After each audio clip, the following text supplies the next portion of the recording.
तो बच्चों आज की इस वीडियो में हम पढ़ने वाले हैं क्लास 10th का सबसे पहला चैप्टर जिसका नाम है रियल नंबर। और ये बिल्कुल रैपिड फायर वाली एक हमारी वीडियो रहने वाली है जिसमें हम इन सभी टॉपिक्स को अच्छे से पढ़ने वाले हैं। और अगर आप इतना करके जाते हो तो आपका बहुत अच्छा स्कोर बनने वाला है आपके एग्जाम में।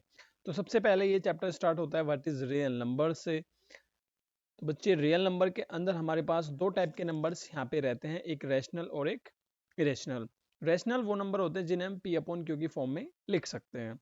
रैशनल नंबर के अंदर आते हैं इंटीजर्स, और इंटीजर्स के अंदर आते हैं whole number, and whole number के अंदर आते हैं हमारे पास नेचुरल नंबर। अब जो मेन आपको समझना है इस चैप्टर के अंदर, दो चीज हमारे पास यहाँ पे बहुत इंपॉर्टेंट है, एक होता है प्राइम नंबर और एक होता है हमारे पास कंपोजिट नंबर। तो बच्चे प्राइम एक ऐसा नंबर होता है जिसके दो फैक्टर्स होते हैं, जैसे थ्री केवल वन के टेबल में आता है और थ्री के टेबल में आता है। तो थ्री के कितने फैक्टर्स हो गए हमारे पास? टू। सेम फाइव के भी हमारे पास वन एंड फाइव ही फैक्टर्स होंगे। तो ऐसे नंबर जिनके पास केवल दो फैक्टर्स हों उनको हम बोलते हैं यहाँ पे प्राइम नंबर। और बच्चों ऐसे नंबर जिनके दो से ज्यादा फैक्टर्स होते हैं, जैसे कि फोर का फैक्टर वन भी है, टू भी है एंड फोर भी है। एट के factor one, two, four and eight है। तो ऐसे नंबर जिनके फैक्टर्स दो से ज्यादा होंगे उनको हम कंपोजिट नंबर बोलेंगे, और ऐसे नंबर जिनके फैक्टर्स दो होंगे उन्हें क्या बोलते हैं? Prime number. तो इससे ये बहुत इंपॉर्टेंट यहाँ पे रहेगा हमारे पूरे चैप्टर में। और इसके बाद जो पूरा चैप्टर डिपेंड है वो इस फंडामेंटल थ्योरम पर डिपेंड है, जिसका नाम है बच्चे fundamental theorem of arithmetic. Fundamental theorem of arithmetic simple शब्दों में हमें ये बताना चाहती है कि कोई भी number, any number in this world, किसी भी नंबर को हम प्राइम फैक्टर की फॉर्म में लिख सकते हैं। जैसे कि 20 को मैं लिख सकता हूँ 2 × 2 × 5। तो यहाँ पे हम लिख सकते हैं 2 की पावर 2 एंड 5। तो बच्चों ध्यान देने वाली बात यह है कि यहाँ पे 2 भी प्राइम नंबर है, क्योंकि इसका भी फैक्टर एक तो 1 होगा और एक 2 होगा, और 5 भी यहाँ पे हमारे पास प्राइम नंबर है जिसका फैक्टर 1 और 5 होगा। सेम हमने 72 को लिख सकते हैं 2 × 2 × 2 × 3 × 3। तो यहाँ पे 2 की पावर 3 एंड 3 की पावर 2। तो बच्चे यहाँ पे हमारे पास 2 भी हमारे पास फिर से प्राइम नंबर है और 3 भी हमारे पास क्या है? प्राइम नंबर है। तो फंडामेंटल थ्योरम ऑफ अर्थमेटिक हमको यही समझाती है कि हम किसी भी नंबर को, एनी नंबर, किसी भी नंबर को हम लिख सकते हैं प्राइम फैक्टर्स की फॉर्म में। अब पूरा चैप्टर इसी के ऊपर डिपेंड करता है, और इस चैप्टर के अंदर जो इंपॉर्टेंट चीज है वो है बच्चे एलसीएम एंड एचसीएफ। वो भी इसी थ्योरम के यूज करके हम यहाँ पे इजिली निकाल सकते हैं। जैसे कि 12 हमारे पास है, 12 को मैं लिख सकता हूँ 2 × 2 × 3। तो यहाँ पे हमारे पास होता है 2 की पावर 2 × 3, और 15 को हम लिख सकते हैं 3 × 5। अगर हम यहाँ पे एलसीएम की बात करें तो देखो आपको बस एक चीज ध्यान रखनी है कि जब आप एलसीएम निकालोगे किन्हीं भी दो नंबर का, तो आपको सभी नंबर्स लेने हैं। सभी नंबर्स मतलब देखो आपके पास यहाँ पे 2 है, यहाँ पे 3 है, और यहाँ पे 3 है, और यहाँ पे 5 है। तो आपको सभी नंबर लेने, जैसे कि मैंने यहाँ से ले लिया 2, और यहाँ से मैंने लिया 3, और यहाँ से मैंने लिया 5। अब इसके बाद इन सभी की हाईएस्ट पावर होनी चाहिए। तो 2 की हाईएस्ट पावर यहाँ पे 2, 3 की हाईएस्ट पावर यहाँ पर 1 ही है, और 5 की हाईएस्ट पावर भी 1 ही है।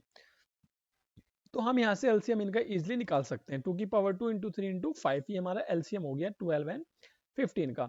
बट अगर हम बात करें एचसीएफ की, तो यहाँ पे एचसीएफ में हमें लेना है सिर्फ कॉमन नंबर, जो दोनों में कॉमन हो। जैसे कि इसमें और इसमें कौन सा नंबर कॉमन है? तो इन दोनों में नंबर 3 कॉमन है।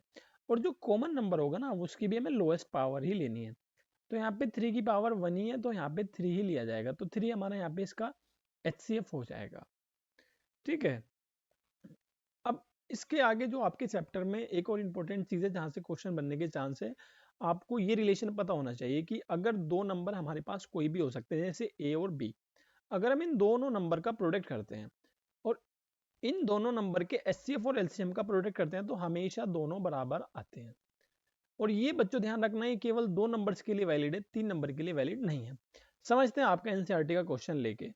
तो क्वेश्चन कुछ इस तरीके से आता है कि 510 और 92 को आप सबसे पहले एलसीएम और एचसीएफ निकालें, और उसके बाद आप ये प्रूफ करके दिखाएं कि इनका एलसीएम और एचसीएफ का मल्टीप्लाई इन दोनों नंबर के बराबर आएगा। तो सबसे पहले हम 510 के प्राइम फैक्टर्स निकाल लेते हैं, जो कि होता है 2 × 3 × 5 × 17, और 92 के फैक्टर्स होते हैं हमारे पास 2 की पावर 2 × 23। अब अगर हम एलसीएम की बात करते हैं तो एलसीएम में हमें सभी नंबर्स लेने होते हैं। जैसे 2 ले लिया मैंने यहाँ से, 3, 5, 17 एंड 23, और उनमें सबसे हाईएस्ट पावर। तो 2 की हाईएस्ट पावर यहाँ पे हमारे पास मिल जाएगी 2, और सबकी पावर 1 1 है, तो हमें उस बारे में कोई प्रॉब्लम नहीं है। अब इन सभी का जब हम मल्टीप्लाई करते हैं तो हमारे पास कुछ ये वैल्यू निकल के आती है। अब इनका हम एचसीएफ निकालते हैं। एचसीएफ में आप लोगों को पता चल गया, हमें सिर्फ कॉमन नंबर लेना होता है, तो इन दोनों में कॉमन नंबर केवल 2 है, और उस कॉमन नंबर की भी लीस्ट पावर लेनी होती है, यानी मिनिमम पावर लेनी होती है। तो मिनिमम पावर 2 की यहाँ पे 1 है, तो 2 हमारा यहाँ पे क्या हो गया, एचसीएफ हो गया। अब जब आप एलसीएम और एचसीएफ की मल्टीप्लाई करते हो तो आंसर हमारे पास ये निकल के आता है, और जब आप इन दोनों नंबर की मल्टीप्लाई करते हो तब भी हमारे पास सेम नंबर निकल के आता है। तो जो अभी हमने रिलेशन पढ़ा बच्चों, ये बिल्कुल वैलिड रिलेशन है, 2 नंबर्स के लिए हमेशा वैलिड रहेगा। तो पेपर में अगर 3 नंबर के लिए आए तो ये वाला उसमें आप नहीं लगा सकते, ठीक है। इसके बाद इस तरीके का क्वेश्चन आता है कि जैसे हमारे पास बोलेगा चेक करो 6 की पावर n है, can be and with the digit 0। क्या ये जो नंबर है 6 की पावर n को हम 0 से एंड कर सकते हैं? और n हमारा कोई भी नेचुरल नंबर हो सकता है, यानी n की पावर 1 भी हो सकती है, 2 भी हो सकती है, 3 भी हो सकती है, 4 कुछ भी हो सकता है। तो ये आपसे बोलेगा कि भाई साहब ये जो हमारा आंसर है, कभी इसकी डिजिट 0 हो सकती है, नहीं हो सकती। तो आपको सिंपली एक बात समझनी है, कभी भी 0 कब बनती है। तो 0 का फॉर्मेशन 2 नंबर से मिलके होता है, एक तो 2 और एक 5। तो 2 इंटू 5 जहां पर भी आ जाएगा वहां पे 0 फॉर्म होती है, ठीक है। अगर 2 इंटू 5 नहीं बन पाएगा तो वहां पे कभी भी 0 फॉर्म नहीं हो सकती। तो देखते हैं 6 की पावर n को मैं कैसे लिख सकता हूँ, 2 इंटू 3 की पावर n। तो यहाँ से हमारे पास मिलेगा 2 की पावर n और 3 की पावर n। अभी देखो हमारे पास केवल 2 ही फैक्टर्स निकल गए, एक तो 2 और एक 3। तो इसमें हमारे पास 5 एज अ फैक्टर है ही नहीं। अगर 5 एज अ फैक्टर नहीं है तो बच्चे it can not be and with digit 0। और आपकी एनसीईआरटी में एक इसी तरीके का एग्जांपल है जहां पर है 4 की पावर n, और सेम स्टेटमेंट लिखी हुई है कि and with the digit 0 for any natural number n। तो आप इसको बच्चे होमवर्क में ट्राई कर सकते हो, ठीक है। तो सेम रीजन रहेगा उसका भी, क्योंकि उसके अंदर भी हमारे पास 5 एज अ फैक्टर नहीं मिल पाएगा, तो वहां पर भी 0 फॉर्म नहीं हो पाएगी। इससे नेक्स्ट कैसा क्वेश्चन आता है कि मान लो आपको कोई भी नंबर दे दिया है, कोई भी नंबर दे देगा और पूछेगा कि बच्चों ये कंपोजिट नंबर है, इसको आप एक्सप्लेन करो। तो देखो कोई भी नंबर कंपोजिट कब होगा, जब उसके एक से 2 से ज्यादा फैक्टर्स होंगे, ठीक है।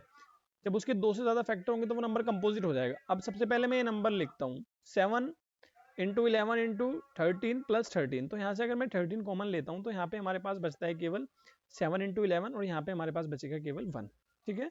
जब हम इनकी मल्टीप्लाई करेंगे तो यहाँ से आएगा 77, और 1 ऐड करेंगे तो यहाँ पे बचेगा हमारे पास 78। तो यहाँ पे हमारे पास कुछ इस तरीके से नंबर बन जाता है 13 इंटू 78। अब 13 इंटू 78 का मतलब भैया इसके तो मोर देन 2 फैक्टर्स हो चुके हैं ना। अभी देखो ये 2 के टेबल से भी कट जाएगा, 4 के टेबल से शायद ये कटे, 4 के टेबल से भी चेक कर सकते हैं हम यहाँ पे कटेगा या नहीं कटेगा। ये 4 के टेबल से नहीं कटेगा, ठीक है। तो ये 2 के टेबल से कट जाएगा, 13 से कट जाएगा, 78 से कट जाएगा। तो इजीली हमें दिख रहा है कि इसके कम से कम 2 से ज्यादा फैक्टर्स हैं। तो ये बच्चों नंबर कैसा हो जाएगा, हमारा कंपोजिट नंबर हो जाएगा। सेम इसी वे में हम इस वाले क्वेश्चन को भी सोल्व कर सकते हैं। यहाँ से भी हम इसी यही रीजन देंगे कि यहाँ पे जो इसके फैक्टर्स है ना वो 2 से ज्यादा हैं, तो इसलिए ये नंबर हमारा क्या है, कंपोजिट नंबर है। अगर इसके फैक्टर्स केवल 2 होते हैं, ओनली 2 फैक्टर्स होते हैं, तो ये नंबर हमारा प्राइम हो जाता है, ठीक है। तो आप इस तरीके से इसको ध्यान रख सकते हो।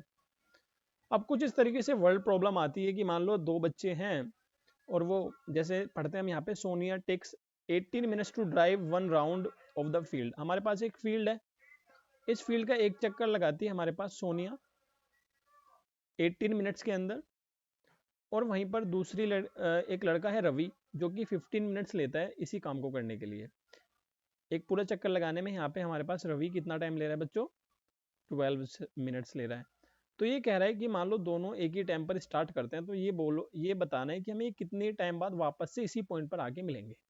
जब भी इस तरीके का कोई क्वेश्चन होगा सबसे पहले आपको इनके प्राइम फैक्टर्स कर लेने हैं। तो यहाँ पे 12 का प्राइम फैक्टर हमारे पास ये आ जाएगा और 18 का प्राइम फैक्टर हमारे पास ये आ जाएगा। फिर इनका एलसीएम निकालना होता है। जब भी ऐसा कोई क्वेश्चन आता है कि 2 बच्चे एक स्टार्टिंग पॉइंट से भागना शुरू करते हैं, फिर वापस कितनी देर बाद वो इस स्टार्टिंग पॉइंट पर मिलेंगे, सिंपल आपको एलसीएम लेना होता है। एलसीएम निकालना आपको आ ही गया होगा, तो यहाँ से इनका एलसीएम आ जाएगा 36। इसका मतलब क्या है कि 36 मिनट बाद वे दोबारा से एक दूसरे को स्टार्टिंग पॉइंट पर मिल जाएंगे।